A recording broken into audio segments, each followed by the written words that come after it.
Hello and a very warm welcome to yet another edition of The Real Talk. My name is Jackie Lumbasi and I'm excited to bring you this conversation. It's not often that you meet ladies in aviation, especially the flying of drones. That is going to be the conversation today. I have a wonderful young lady who does that for a living. Thank you so much for making it here on time, and kindly do share the link because we're live on RTV and on our official YouTube channel. Please share the link so that we have others join the conversation. My guest describes herself as a storyteller. She's a change maker. But above that, she's a pilot. So ladies and gentlemen, drum roll. Let's meet Adeline Uwizeyimana.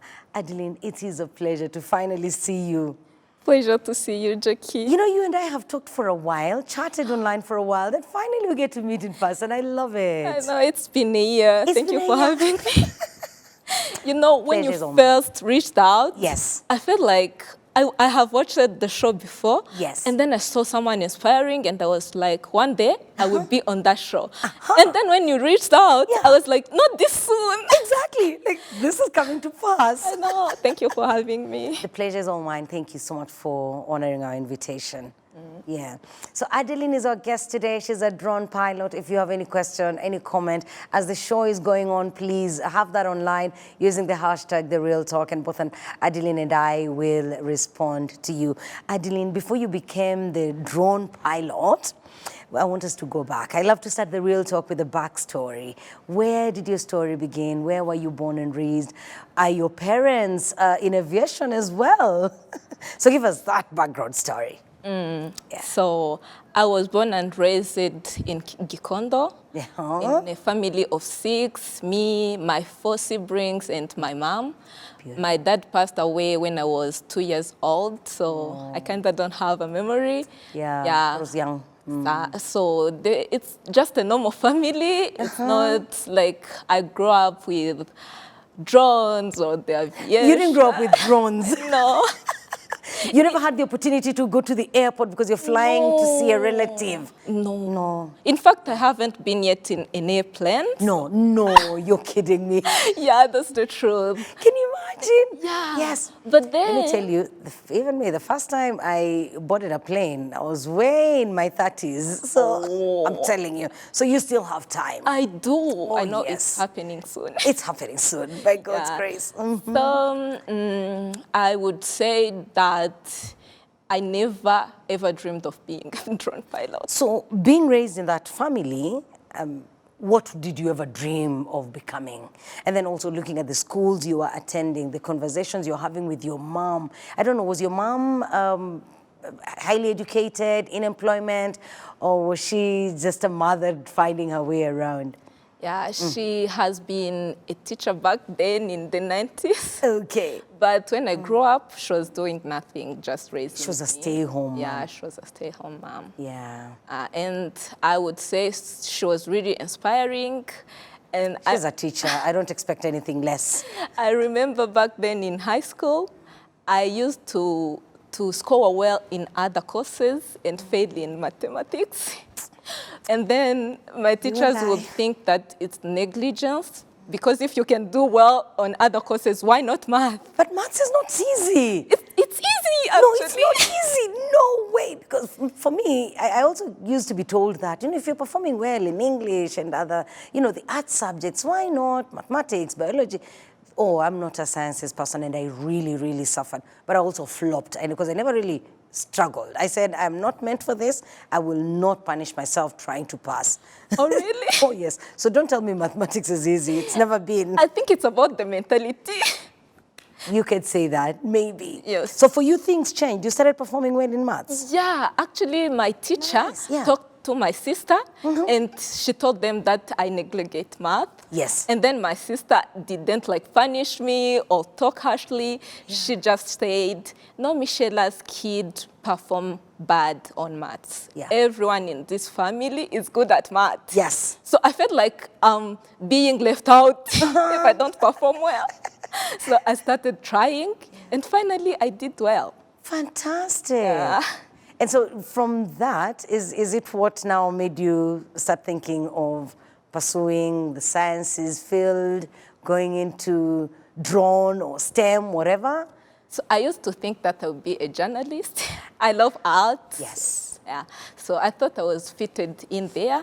But then back in O-level, I started thinking about tech.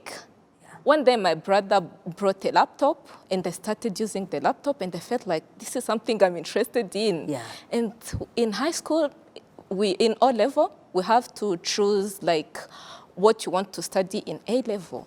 So I thought about it and I knew I want to do computer science. Yeah. But back then, when they displayed the available courses, I saw computer and electronics.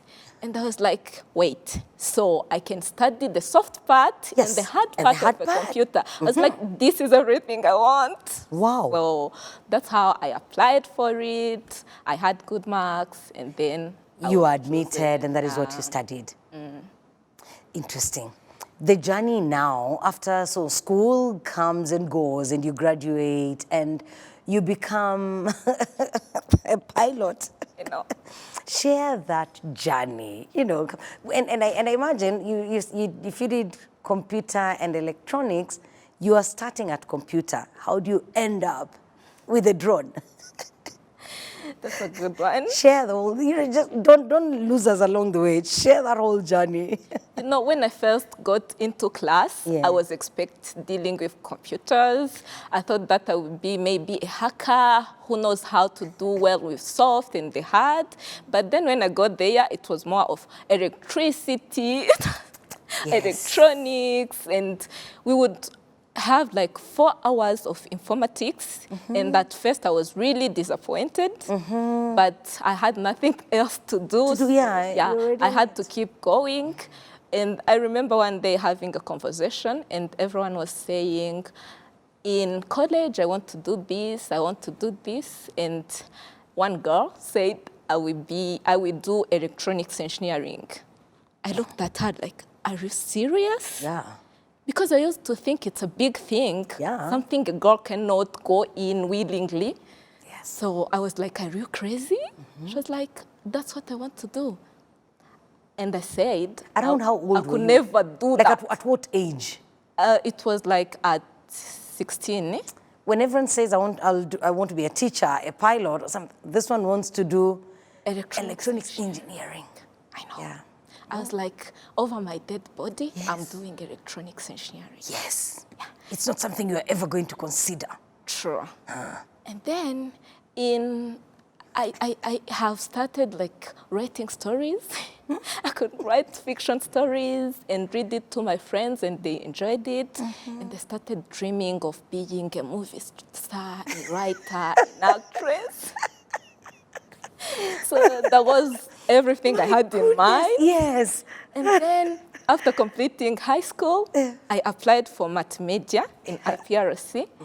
I applied it 3 times. I didn't choose anything else. I was like, this is the only thing I want. 3 times? 3 times. But then when the result came, I saw they given me electrical and electronics engineering. That was a shock. What?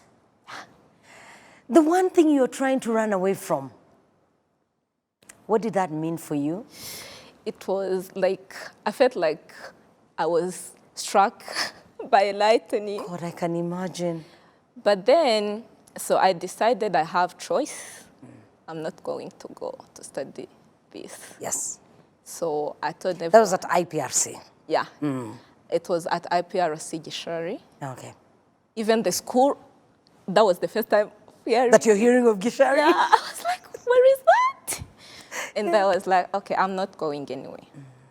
And then I stayed home. I told my family I want to do filming, maybe videography course, short courses, maybe anything related to films, but I'm not going for electronics. My brother looked at me, my big brother, and then he said, if you don't want to go to study, I'm no longer your brother.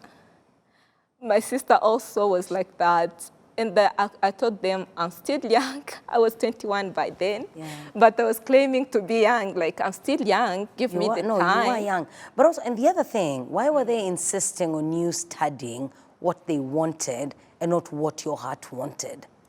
Because at least you deserve the right to choose what you want to pursue, what you want to study.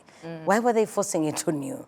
Because, of course, I had been admitted to a government school. And you aren't going to pay. And yeah, and everyone knows that electronics and electrical engineering is really a good That's a faculty. good course. Yes, it's a good course, no doubt. So they were like disappointed in me. Why doesn't she want to try that? And you know how people see film industry here in Rwanda?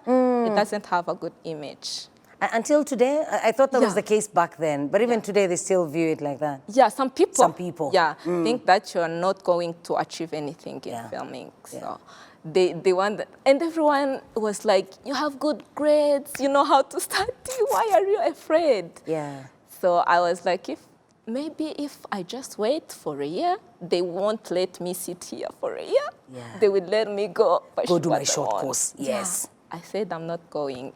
But then everyone was like, we don't care. Like, You are going. So they forced you? I wouldn't say they did. They just backed out.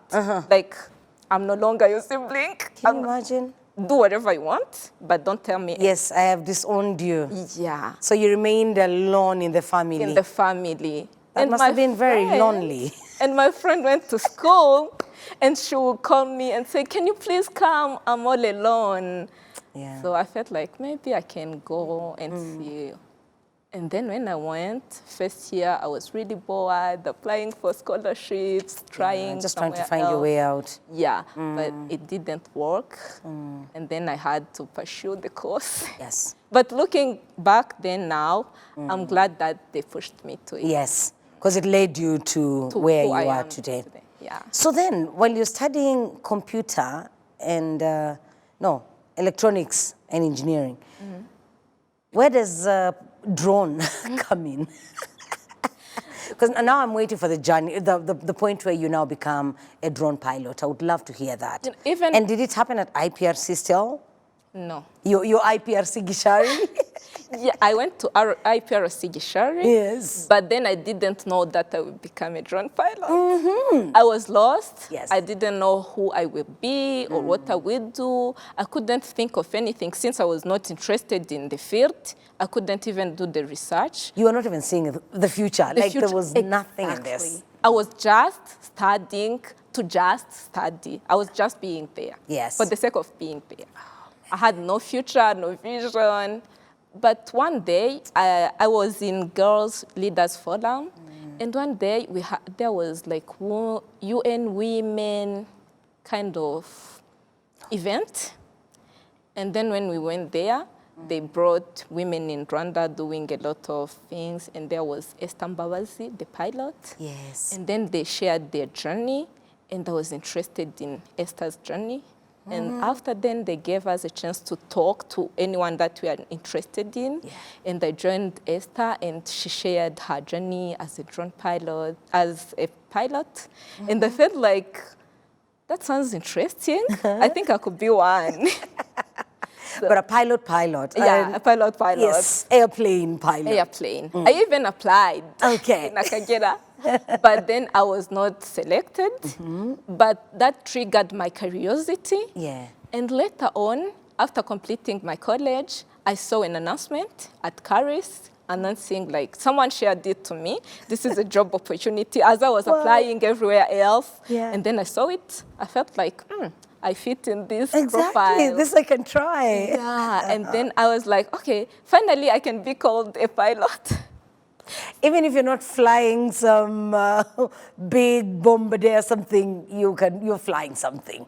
Yeah. Yes. So I applied.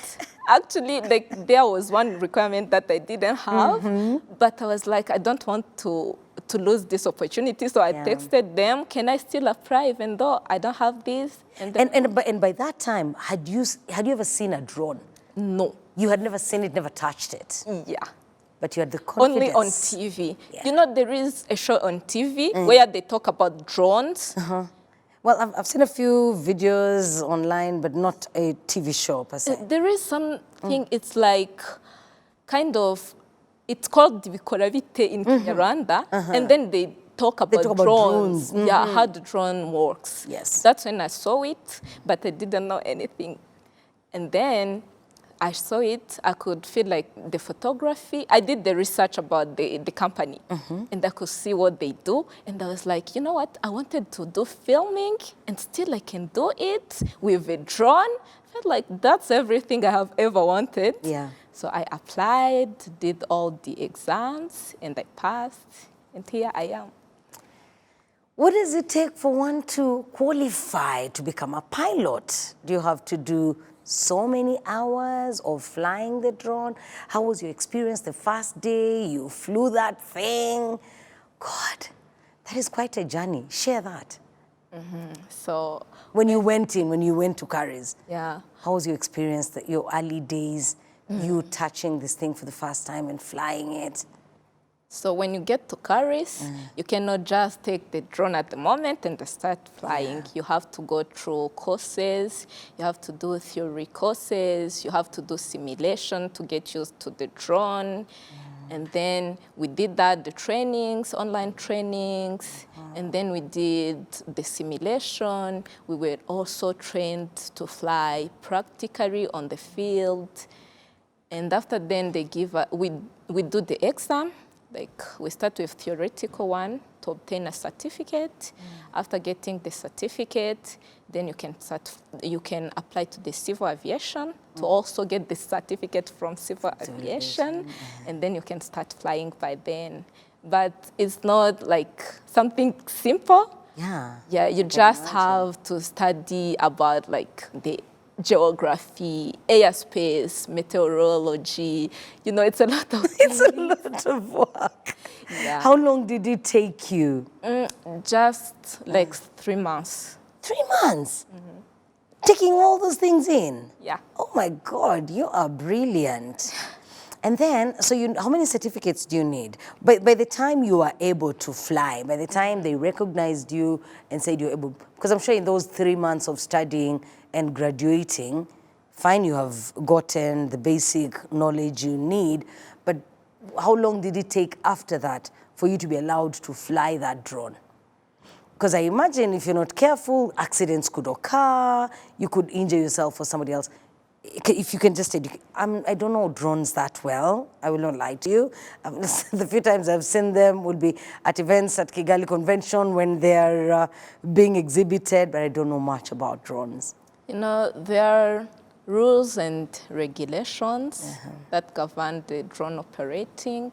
So personally, as a drone pilot, you have to go through all of that. You learn about the air law, how you can fly in the air, and who you have to communicate, the ATC, and everything for the safety. You know, you don't have to fly over people, the distance you have to keep from people while flying, what you can do when something happens. You know, it's a technical device and things happen, like the emergency action you can take when something happens. And usually we don't go to the field as one person, we go as a team. As a team? Yeah, so that if someone gets, maybe you can get sick on the field, something may happen, the other person can take over for the safety. Yes. Yeah, So if something happens to you when the drone is already up in the sky. Yeah. Yeah. So we do just we first memorize the rules and the regulation and safety practices. That's really crucial. And after then, you can go out there with someone. You cannot go alone. And then you practice until you feel ready. And you can start flying. When did you start flying then? After how long? After how many months or years of practicing and studying?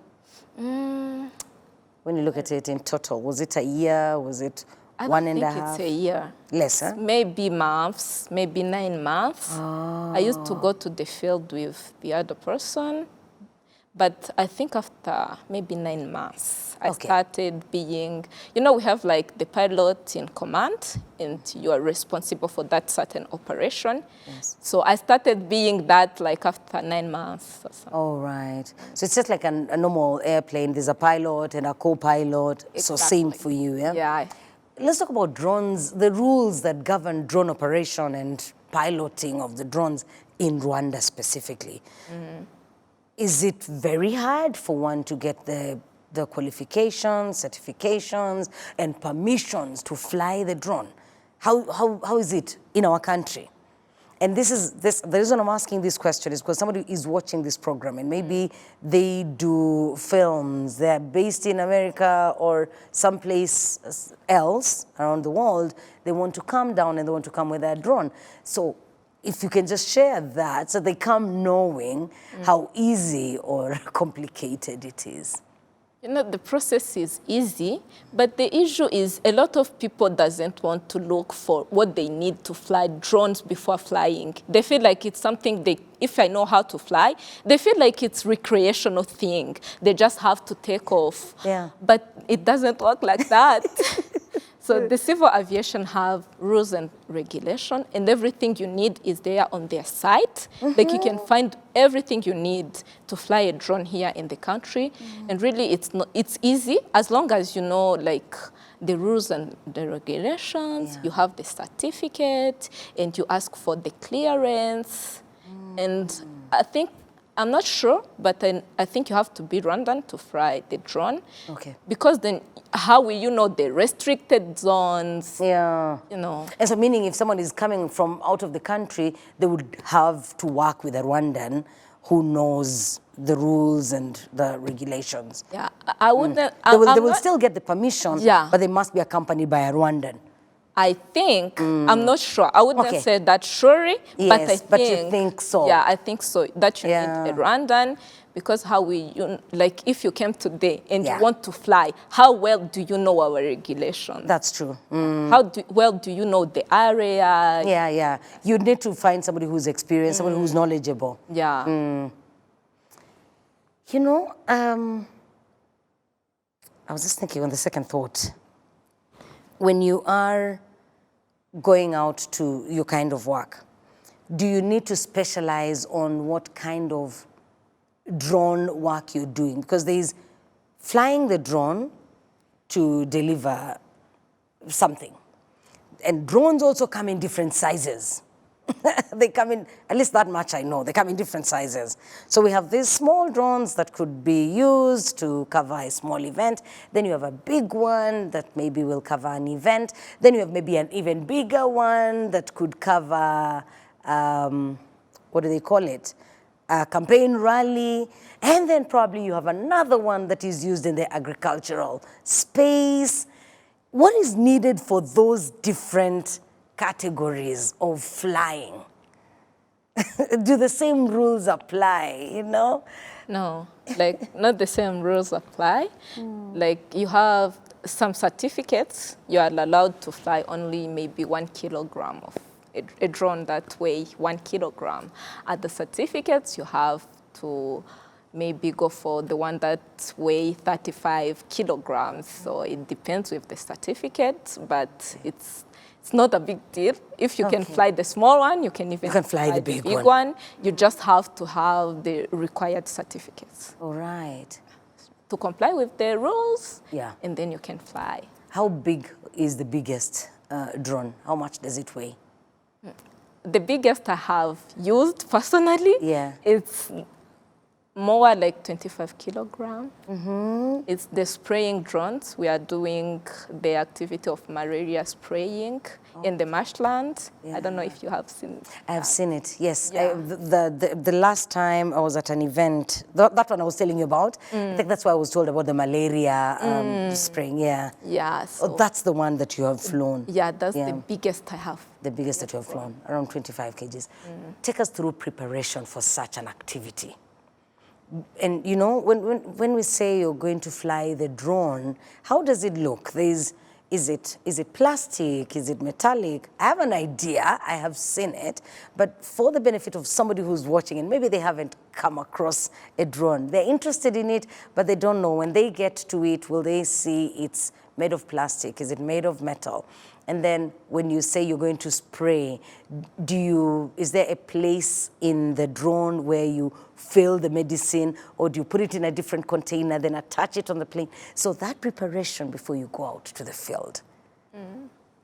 So most of the drones are, is that called plastic? But it might be a material with a certain name, but it's kind of plastic. It's a light material, yeah, no? Not material, heavyweight. Not heavyweight. But those we use for spraying are really heavy, and they have some parts that are metal because they have to carry a 17 liters. Yes, yeah, that has to be heavy. Yeah. So we have that part where we can fill in the liters of what we are going to spray on the area, whether it's pesticide, because it can be used even in agriculture, normal agriculture. So you fill in what you are going to spread on the area, and then you can start flying. And how high have you gone? So the civil aviation rule says that you cannot go beyond 400 feet. So you cannot go above that. Okay. Yeah. It has to be within that area. Yeah. Like those one for spraying, we really fly low so that we can spray on the certain areas that we want. Yeah. We have to be on the lowest. But then those for maybe construction monitoring, mapping, yeah, we can go between maybe 70, maybe 80, depend on what the client wants, like the resolution. Yeah, you know, if you are at maybe 70, you can get 2.5 to 3 centimeters. So it depends on what the client has asked. Then you have to fly on the height that will fulfill that. That will give you the best results. Yeah, without going beyond 120. Ah, yes, there's the limitation. Yeah.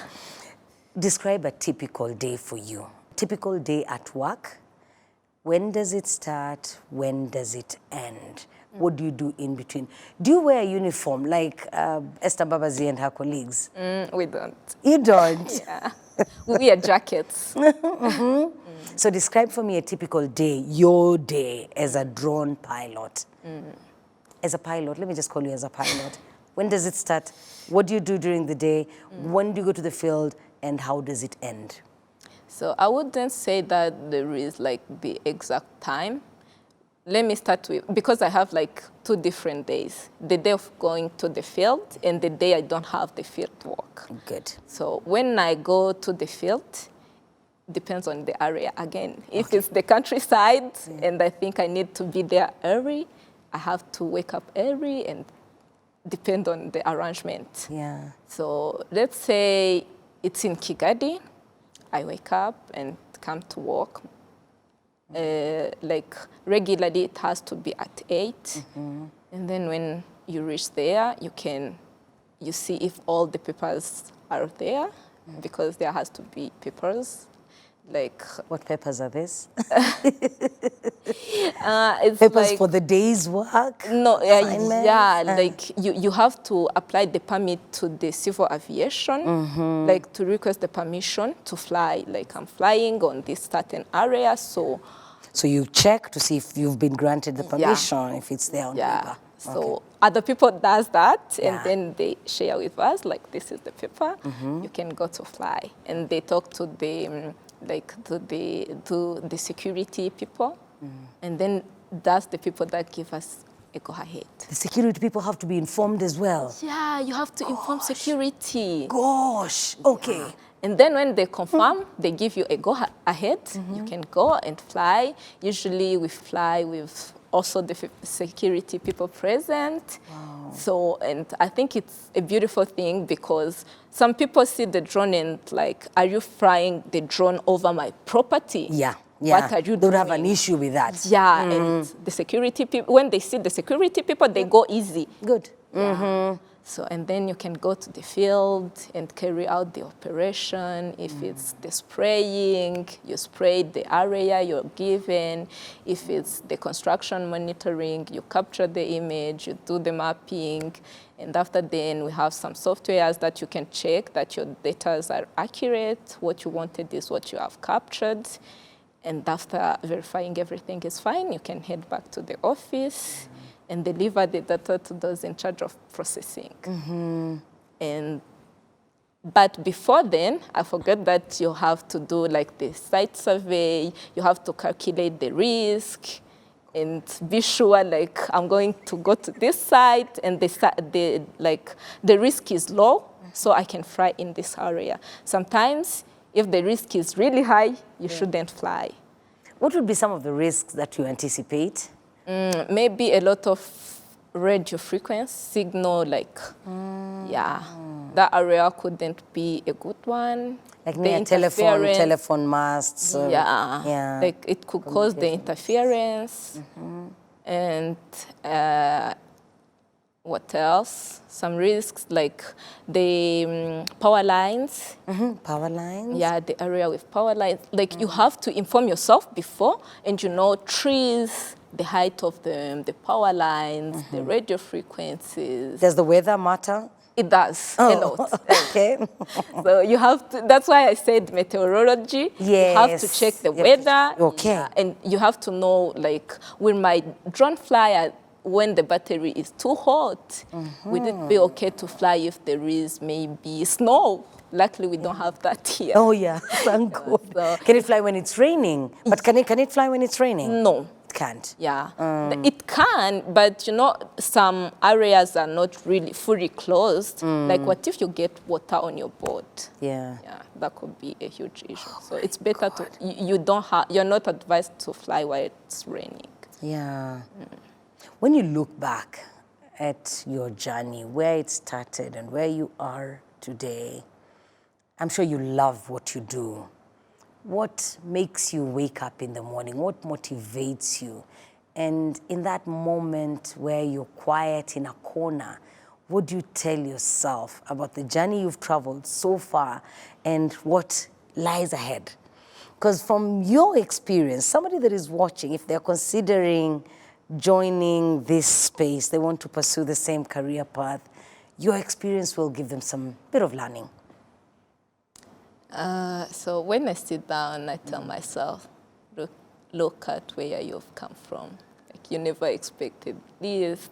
And I'm always grateful for my family and the government because their choice was really the best for me. I always think of that. And for someone who is like, I want to do this, I would say if I did it when I didn't even want to do it, you can. Yes. You can do it. You just have to take the first step. You know, a lot of time we like to plan things and you say, I will do this once I'm fully informed.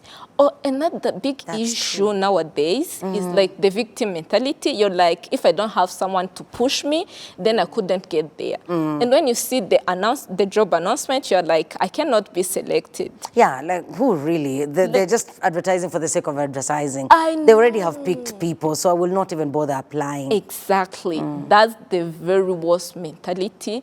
That's stopping a lot of people. Please, just give them that later. Because you did the opposite. You never sat there and said, oh, maybe they will not take me. Yeah. When you saw the advertisement, you went ahead and applied. You did not know anyone there, and you were called in. Exactly. Even if they are seeking for one person, just apply. Just apply. You never Please. know. You know, I keep saying, fine, you will not be taken, but what do you lose? I know. You lose nothing. You even learn. Maybe in fact, you learn. Thousands of interviews and they don't pick you, but I'm telling you, you've grown. Yes. Every opportunity, every missed opportunity is something learned. Absolutely. That's it. So you've not really lost. Yeah. Yeah. And so is it something that you would advise someone in our country to pursue? Because others could go for that course, but because they are seeing opportunities out of Rwanda. Are you seeing opportunities for young people in the country? And by opportunities, it's not just going out for employment, but even the course, you know, Is it something affordable? Is it one that you can advise someone to consider, even though they look at themselves and feel like they don't come from, you know how we like to say, privileged family? We are here and we don't come from a privileged family, you know? So that we have people like that who will say, I'm not going to take a course like that because, not me, not my family. You know, what would you say to such a person? I would say that as long as you're interested, the door is open. This is like a growing field, and government of Rwanda is really putting in effort. There are doing some trainings in University of Rwanda, URA. They are training drone pilots, and it's free. Like when you apply and you're selected, you just go and do the trainings, and it's really interesting. I've been in one, and it was really interesting. Also, Akagera Aviation train people. So if it's something you want to do, I would advise to just go for it. It's really interesting. You get to travel every time to explore new places. And when you look at the world from above, it's really beautiful. Yeah. We're going to take a break, Adeline. Sure. When we come back, I want to hear a personal experience. If you've had a moment or an experience that helped you grow or taught you something about personal growth and development, I would love that moment of reflection for you. Glad to have you with us on The Real Talk. The hashtag is The Real Talk. We're live on RTV and on YouTube channel. Please share the link. I'm so happy to have Adeline in the studio with us. So I never thought I would ever become a pilot. I wasn't that brilliant. Please, I knew myself. And even when Adeline talks to us, she says, as long as you're interested. So I was never interested in sciences. But if you're watching us and you're interested in sciences, interested in computer, technology, engineering, she should act as a source of inspiration. You've heard her story, known where she started from. If there's anything that is holding you back, I do hope that when we're done with this program, you will have let go of those shackles and you'll be willing and ready to push yourself. So please don't go anywhere. We will be back in just a bit for more of Adeline's story.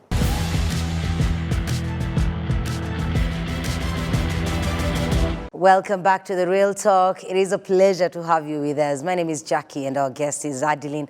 Adeline is a drone pilot, and if you have just joined us, she shared an amazing story. I do hope that you can find the interview from the beginning. But for you who's caught the story all the way when we started, please do share the links that we have others coming in. Adeline, you know, I'm so loving your story, and it's such an honor to have you here. I want us to look at that moment, you know, a moment of reflection. Have you ever had an experience or a moment that shifted how you view or how you felt or feel about personal growth and development? That experience. Yes, I did. After getting the job, it was my dream job. That was your dream job, yes. I was so excited. I would always wake up excited, but then one day I felt like it's no longer exciting. What happened? So I didn't know back then. I felt like, what's missing? That's when I realized that something within is missing. Like, I used to chase things, like to be in the survival mode, like I have to do this for the sake of doing this, without an intention about things. So that's when I paused and reflected, and I decided that I have to live intentionally. I have to know why I'm doing things. I need to know who I really am as a person. And I think that's where the personal growth started. I started evaluating myself, learning a lot about myself and others, and I got to discover who Adeline is. Why am I doing what I'm doing? What am I enjoying about these things that I'm doing? And then the excitement was back. So I feel like personal growth and development, we mostly think that it's about the money you acquire over time, the position. But I think it's something personal, like the inner shift, the choice you make every day, and the intentionality you do with it. Let me ask, when you discovered that thing, what was it? What is that thing that makes you do what you do? I want to know yours, but I know it's different for all of us. So for you, what is it? So I've discovered that I prefer using my mind. Okay. It's something that makes me feel alive. And again, I prefer moving my body. So this You're a work is busybody. really demanding mentally and physically. You climb a mountain and you're like, I cannot never hike for fun because I do it while walking. And I knew that this is the only career that can give me that. I'm also the kind of person who love like art, the images, and whenever I'm capturing the images, I really can't help but feel amazed, like how beautiful things are. So that's something I love seeing, but I was just doing the work, not really You were not observing. enjoying it. Yeah, exactly. Yeah. But then once I paused, I was intentional with everything I was doing, and I could look at the picture and I was like, actually, I enjoy doing this. Exactly. Actually, this is something I want to wake up to every day. So, Wow, yeah. wow. That pause, was it a pause in actual sense? Did you take time off work, a week, a few days? Did you find a quiet place? How was that process of pausing and taking a moment and taking a step back? It was long. Practically, it was long. It was long, really long. I didn't take a pause from work. I could sometimes take off because I felt overwhelmed. I didn't know what I was doing. Yeah. So I was about to get sick, I would say. But then I could always wonder what's wrong and couldn't find a way. And I started living with intention. Like I could journal my steps, like what I did today, what was my thought while doing certain thing, what was my thought, and what was my feelings, because always our thoughts drive our feelings. Yes. So I could evaluate how I was living. I did it like 3 months, but I really didn't know if it was working. But after almost a year, that's when I had like the stability, and that's when I started writing my blogs. Yeah, I started connecting with people, talking to people. You know, sometimes you feel like you're alone or you're sick. Like, why am I feeling this certain way? I have everything. Why am I not happy? But then when you talk to other person, you feel like they're the same. Like, we are almost the same. We all experience the same thing. But the issue, we don't share about it. That's the problem. You feel like you're insane. Yeah. But you're sane. You're just a human. You're just a human. You're going through the same thing another person is going through. Yeah, so I had to chat with different people. I could see they're living the same. And with the everyday intention, that's when I came to discover. Like, I started enjoying everything because I was doing it with intention. Like, if I'm doing this, how do I feel? What do I think? Are these thoughts real? Like, how should I challenge my thoughts? Yeah. And that's how I came up to enjoying life. I'm so glad that you reached that place. Look at your smile. I know. Thank you. I was talking to a friend this morning, and you know, sometimes I think work gets overwhelming. As you've said, you'll get overwhelmed, you will not enjoy it, and it's not because it has stopped being fun. In some cases, it's because you have not taken that moment to just pause, think, reflect, go back to that reason. Why do you do it? Like every time I'm looking for somebody to bring on the real talk, I ask myself, why do I want that person? I look them up, see what they have done, and I ask myself, if I was to watch a program with this lady, would I pick something? And even if it's one thing, I will have you on the show because I know that somebody who's experiencing a certain thing will learn something from you. So that intentional living and working is very important.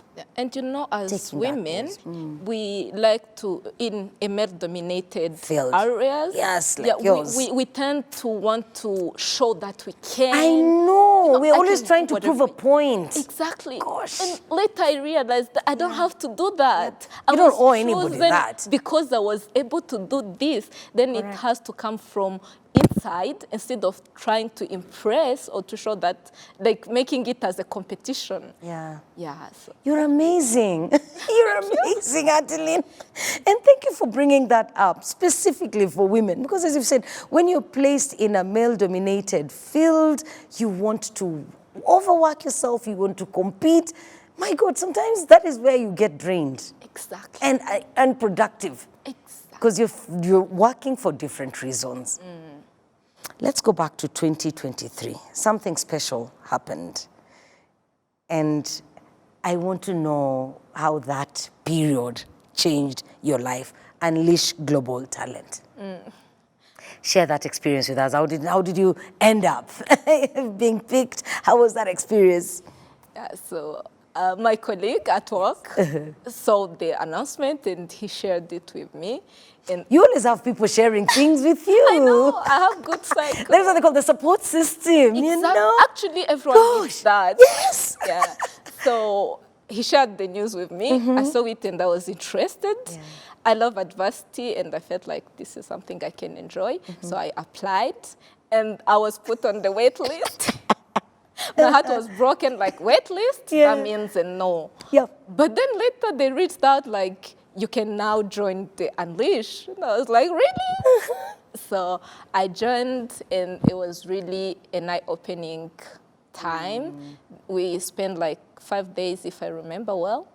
And what goes on there? Just break it down for us. What happens exactly? It's an innovation lab. Yes. You just generate ideas. They put you in groups, group of 3, 4, 5, up to 5, from different country, different continent, and then you can bring out the idea. There are like the SDGs. Yes. SDGs. Yes. Like they create. The ideas should be related to the SDGs. Related. Yeah. Yours is SDG 3. 3 and 5. Oh, 3 and 5. Yeah. Okay. And so I'm interested in mental health. And like that period I shared before, grow my interest in mental well-being. And that's where when I applied, I had an idea of having like a community, a support system where you can just talk how you feel mentally, you express yourself openly, and that's what I shared while applying for Unleash. Yeah. But I ended up not working on that because they said like start from scratch with your teammate and develop something new.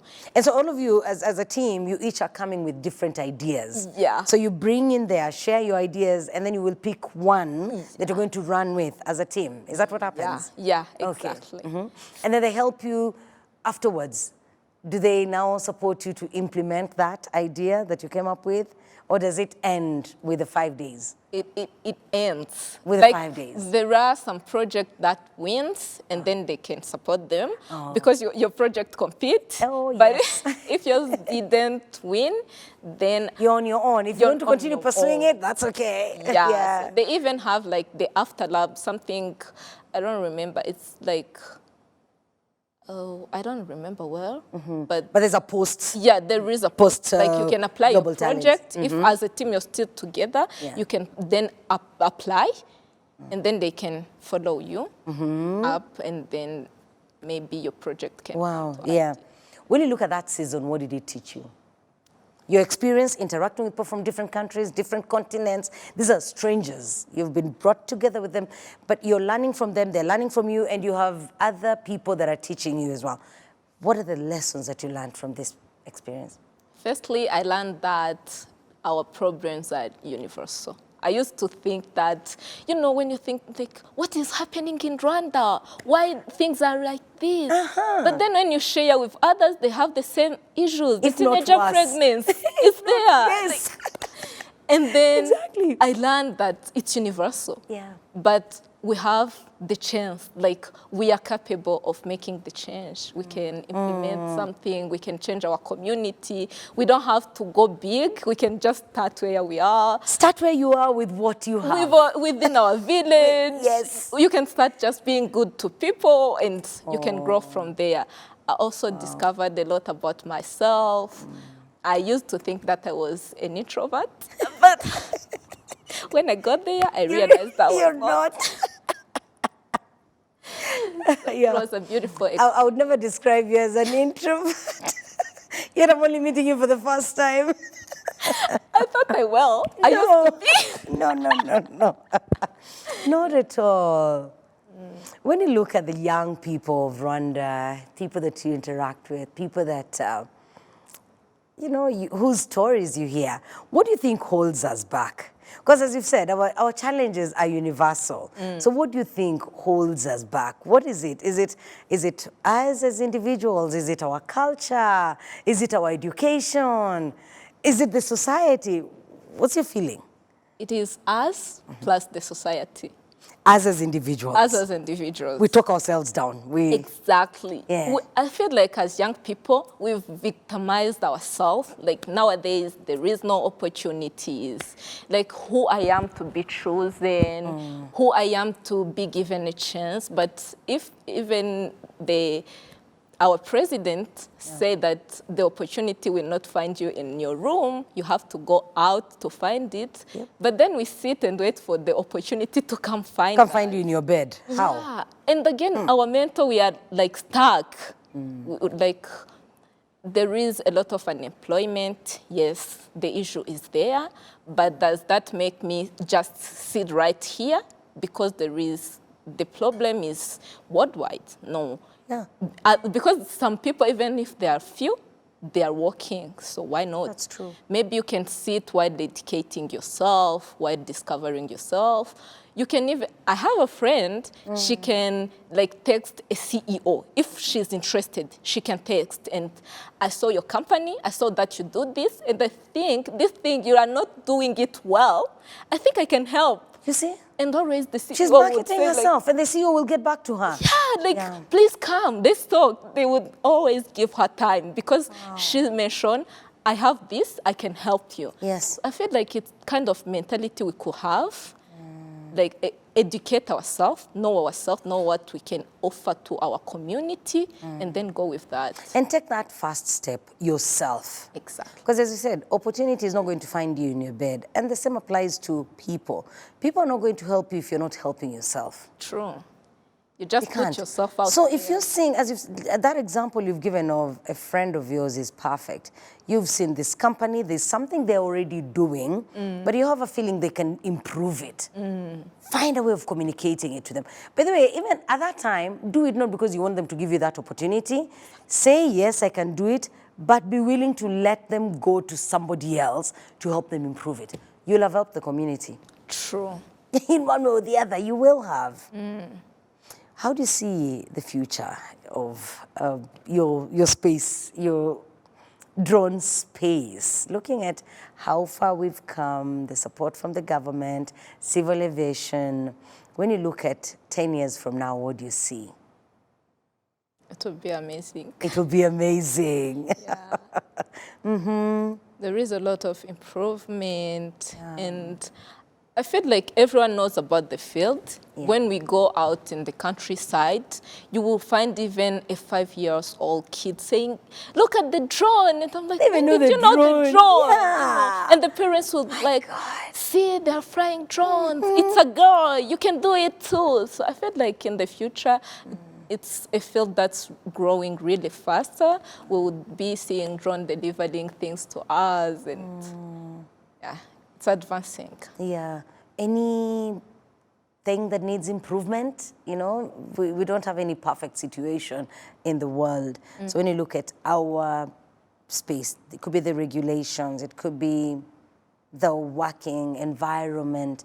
What can be improved to make it maybe more accommodative? I think we need more like industries that sell drone materials where you can learn even beyond just flying, but making drone from scratch. That would be great. The materials to print, all those 3D printers that can print the drone materials. And I think that could be really great, and they could help people understand about the field and be feeling like they're really participating in the growth of the field. Yeah, that's a recommendation I will give. That's a good recommendation, yeah. We really need that. And for somebody interested, where do they start? You know, you've mentioned Carrie's. Who is Carrie's partner or competition? Where do they start? If someone has not seen an advert or their friend has not seen an advert, where should they look? Is it a website? Is it a company you're going to recommend to them? If anyone has watched the program and they're interested in making the first step, where should they go first? I would recommend civil aviation. I mean, Akagera Aviation, because they have the course. Like recently, some drone pilots have graduated. Have you seen that? No, I didn't see it. So recently they graduated drone pilots. So I would advise someone to start from there, because for now, Caris is not offering any training. So for now, it's only Akagera? Yeah, it's only Akagera. It's the one I know. Yes. Plus the trainings that are happening in the UR. Yeah. That's also good, yeah. Yeah. They also started another cohort recently. So it's like being informed about what is happening in the field. Is that at UR, the new cohort? Is that at UR or Akagera? The Akagera aviation was graduated recently, Yeah. but the UR has a cohort, another cohort. Okay. And in Akagera aviation, you do have to pay, but that one from the UR, if you're selected, you don't pay anything. Yeah, it's government supported. Yeah, that's fantastic. What is in your heart at the moment? We are almost coming to the end of the program.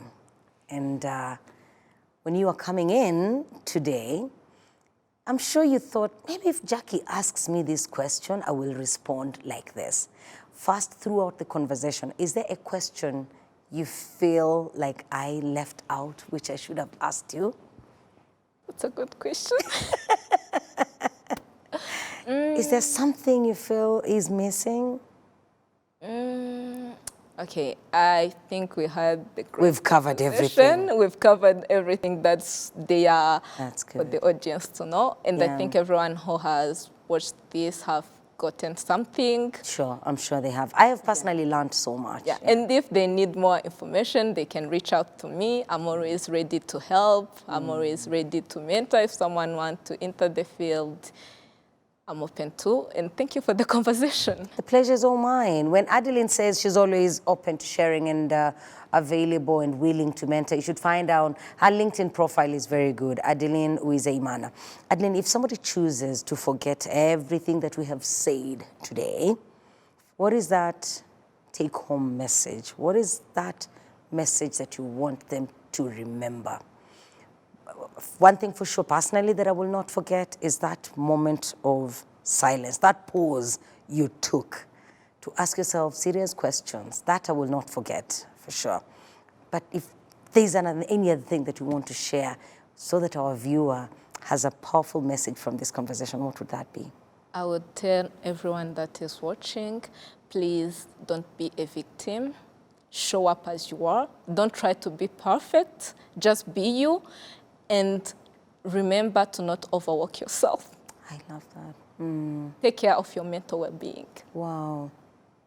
Thank you. Thank you, Adeline. You're Yeah. welcome. Show up as yourself. Do not overwork yourself. Do not stress yourself. And take care of your mental well-being. I cannot stress that enough. For me, it's been such an honor to have Adeline on the show. If you've just joined us, my goodness, you've missed so much. But don't worry, we are live on RTV and on YouTube, so this link can be shared with the rest of the world and for the future generations to learn from our wonderful guest, a drone pilot, Adeline Uwizeyimana. Thank you for honoring our invitation. Thank you for having me, It's been a Jackie. great pleasure. Yeah. Thank you so much for keeping us company. We do hope to see you next week. God bless you.